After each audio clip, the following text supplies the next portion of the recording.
संगमनेर शहरातील दिल्ली नाका परिसरामध्ये असणाऱ्या एका समाजाच्या पानटपरी चालकाकडे निळवंडे येथील दुसऱ्या समाजाच्या 3 तरुणांना मोठ्या आवाजात पान मागितलं। याचा त्या टपरी चालकाला राग आल्यानं तो पानटपरीच्या बाहेर येत यह आवाज और आंखें नीचे करके बात कर, हमें पता है तुम्हारा आमदार आया है पर उसका हम पर कुछ भी फरक नहीं पड़ेगा असं दरडावून म्हणत दिलावर पठाण यानं विकास गायकवाड या तरुणाच्या डोक्यात तलवारीची मूठ मारून त्यास गंभीर जखमी केला। इसमें से 2 लोग को काट ही डालेंगे, इसका सब पे असर पडेगा असं म्हणून गायकवाडांसह त्यांच्या सोबत असणारे त्याचे मित्र विकास बबन आहेर आणि निखिल गणेश बिडवे राहणार निळवंडे या दोघांना इतर 15 ते 20 जणांनी लाथाबुक्क्यांनी मारहाण करून जखमी केलं। तसेच विकास गायकवाड यांच्या उजव्या हातातील सोन्याची अंगठी आणि खिशामधील रोख रक्कम 8,000 रुपये कोणीतरी काढून घेतले। तसेच त्याचा मित्र निखिल बिडवे यासही मारहाण करून त्याच्या उजव्या हातातील एक सोन्याची आणि चांदीची अंगठी तर विकास बबन आहेर याच्या हातातील सोन्याची अंगठी आणि 9,000 रुपये रोख रक्कम खिशातून काढून घेतली। या दोघांमध्ये झालेल्या हाणामारीत विकास गायकवाड यांच्या डोक्यास, हातास, छातीस आणि पाठीला दुखापत झाली आहे आणि निखिल बिडवे यांच्या डोक्याला, हाताला, पायाला तसेच पाठीला दुखापत करून जखमी केला। याचबरोबर विकास आहेर याच्याही हातास, पायास आणि पाठीला मुक्का मार लागलाय। या प्रकरणी तात्काळ हल्लेखोरांवर गुन्हे दाखल करावे असे सक्त आदेश आमदार अमोल खताळ यांनी पोलीस प्रशासनाला दिले होते। संगमनेर शहर पोलिसांनी डॉक्टर अमोल करपे यांच्या खासगी रुग्णालयात उपचार घेत असणाऱ्या विकास दीपक गायकवाड याच्या जबाबावरून संगमनेर शहर पोलिसात दिलेल्या फिर्यादीवरून दिलावर पठाणसह इतर 8 ते 10 जणांच्या विरोधात गंभीर कलमान्वये गुन्हे दाखल केले आहेत। तर दिलावर पठाण यास अटक करण्यात आली असून इतर आरोपी फरार आहेत, त्यांचाही पोलीस कसून शोध घेत आहेत। दरम्यान या घटनेची वार्ता संपूर्ण शहरासह निळवंडे, वडगाव पान, तळेगाव भागात पसरली। माहिती मिळताच हिंदुत्ववादी संघटनेच्या तरुणांनी शहर पोलिसात धाव घेतली। संगमनेर शहर आणि गावातील हिंदुत्ववादी तरुणांनी शहर पोलीस ठाण्यामध्ये एकच गर्दी करत तरुणांवर हल्ला करणाऱ्या हल्लेखोरांवर गंभीर कलमान्वये गुन्हे दाखल करा तसेच हल्लेखोरांना चांगली जरब बसावी म्हणून त्यांची गावातून धिंड काढण्याची परवानगी द्यावी अशी मागणी बजरंग दल आणि विश्व हिंदू परिषदेचे तालुकाध्यक्ष कुलदीप ठाकूर, महाराष्ट्र नवनिर्माण सेनेचे योगेश सूर्यवंशी, शिवसेनेचे विनोद सूर्यवंशी, उबाटा शिवसेनेचे सुदर्शन इटप, निळवंडे येथील बाबा पॅटर्नचे अध्यक्ष शिवाजी आहेर यांच्यासह शहर आणि हिंदुत्ववादी तरुणांनी पोलीस उपअधीक्षक डॉक्टर कुणाल सोनवणे आणि पोलीस निरीक्षक रवींद्र देशमुख यांची भेट घेत केली। दरम्यान संगमनेरला विधानसभा निवडणुका संपल्यानंतर शहर अशांत करण्याचे काही जण काम करीत आहे। अशांचा शोध घेऊन त्यांना वेळीच रोखा तसेच 2 समाजात जातीय तेढ निर्माण करून त्याला चुकीच्या पद्धतीनं खतपाणी घालून काही जण त्या घटनांना राजकीय वळण देत दंगली घडवण्याचा प्रयत्न सुरू आहे।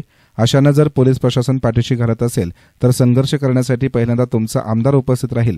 या हल्ल्याप्रकरणी जे कोणी दोषी असेल त्यांच्यावर गंभीर स्वरूपाची कलमं लावून तात्काळ गुन्हे दाखल करावे आणि सर्व हल्लेखोरांना अटक करत त्यांच्यावर कठोरात कठोर कारवाई करावी अशी सक्त ताकीद आमदार अमोल खताळ यांनी स्वतः पोलीस निरीक्षक रवींद्र देशमुख यांची भेट घेत पोलीस प्रशासनाला दिली आहे। 2 नंबर धंदे चालताय हे सुद्धा बंद करायचं आहे आणि रात्रीची तुमची वाळूच्या गाड्या आता जोरात सुसाट सुटलेल्या आहेत। याचे हप्ते घेणारा आपल्याच पोलीस कर्मचारी कुणीतरी आहे असं माझ्यापर्यंत आलंय, परंतु मी त्या लोकांकडे पुरावा मागितलाय। त्या कर्मचाऱ्याला बी एकदा तुमच्या सगळ्या कर्मचाऱ्यांना समज द्या चांगल्या पद्धतीने। पुरावा आहे, पुरावा ट्रॅक्टर चालली आणि त्याच्यामुळे काय होतंय संगमनेरकरांना एक वेगळं चित्र भासवण्याचा सध्या मित्रांनो प्रयत्न चालू आहे। काही यापूर्वी गाव शांत होतं, परंतु यापूर्वी पोलिसांवर हमले झाले होते, त्यावेळेस आम्हीच पोलिसांच्या पाठीशी होतो। त्यामुळे आजच्या याच्यामध्ये सुद्धा काही मला आता ज्या कुटुंबाला भेटलो तर तिथल्या लोकांचं म्हणणं आहे की याला थोडा राजकीय वास येतोय आणि मी स्वतः म्हणतोय की यापूर्वी संगमनेर निवडणुकीच्या निकालानंतर गाव अशांत करण्याचा जो प्रयत्न चाललाय साहेब, हा तुम्ही वेळीच रोखा। तुमचे गोपनीयवाले, गुप्तचरवाले सगळे जरा कामाला लावा। या ठराविक भागातच का होतं, दर 8 दिवसाला तिथंच का भांडणं होता दिलेली आहे। संगमनेरमध्ये जाणून बुजून वादविवाद करून दंगली घडवण्याचा प्रयत्न होतोय। याचे गोपनीय इनपुट्स माझ्याकडे निवडणुकीच्या निकालापासून आहे आणि या ज्या घटना घडताय या निश्चितच कुठंतरी चुकीच्या पद्धतीने घडताय। कुणालाही पोलीस प्रशासन पाठीशी घालत असेल, जो कोणी कर्मचारी असेल, अधिकारी असेल तर त्यांच्या विरुद्ध संघर्ष करायला पहिला तुमचा आमदार इथं पहिला उभा आहे। छत्रपती शिवाजी महाराज की जय। आपल्याला कायद्याचं राज्य असताना साहेबांनी एक जण ताब्यात घेतलाय, अजून आज रात्रीतून ताब्यात घेतील। ताब्यात घेतल्यानंतर काय कारवाई करता साहेबांना तुमच्या सगळ्यांसमोरच, मला ती सवय नाही 4 भिंतीच्या आतमध्ये जायचं चर्चा करायची। जे काय साहेब तुम्हाला विनंती राहील, विनंती म्हणतोय, विनंती राहील, आरोपी आज रात्रीतून अटक झाले पाहिजे आणि कठोरात कठोर कलम लागले पाहिजे, त्यामध्ये कुठल्याही प्रकारचं। तर या प्रकरणी कुणालाही सोडलं जाणार नाही। तुम्ही जर येथे थांबले तर पोलिसांना पुढील कारवाई करणं अवघड होईल, त्यामुळे सर्वांनी येथून जावं आणि पोलीस प्रशासनाला सहकार्य करावं असं आवाहन पोलीस उपअधीक्षक डॉक्टर कुणाल सोनवणे यांनी केलं.